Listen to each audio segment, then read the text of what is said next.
7 хатуу биеийн дулаан тавьжийг болох дүүлэг биетийн хуулийг шалгах ажлыг тайлбарлая.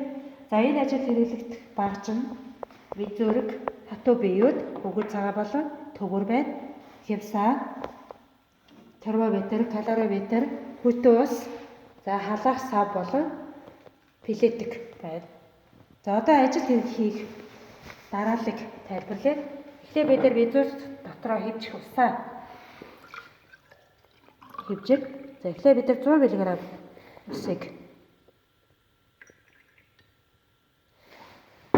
вид зүрэг дотроо хэмжиж аваад энэ хүйтэн усныхаа температур болох Т1-ийг хэмжиж авъя.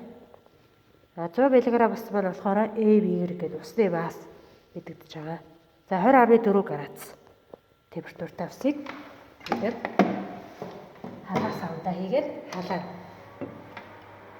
За энэ халаасан ус маань 60-аас 70 градус, 80 градус батал халаах ёстой. Энэ халах температур маань Т0 температуртай ус болно. За халсан температуртай ус маань 66.3 градустай усаа бид нар калориметрт хийгээд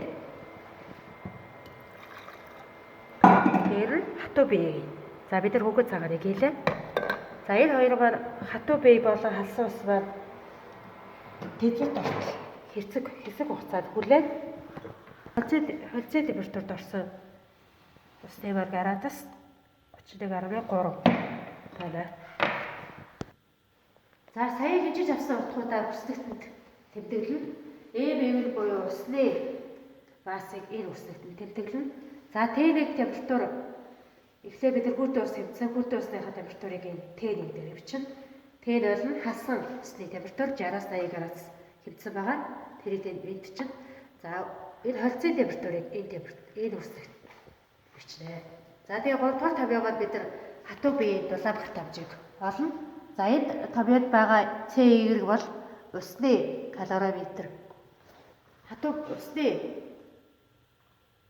дулаан багт хамжиг мэдэгдэж байгаа. За Эм нь болохоор усны масс, ЦК нь калориметрийн дулаан багт хамж. За өөртөө холцын температур бид нар хэмжсэн.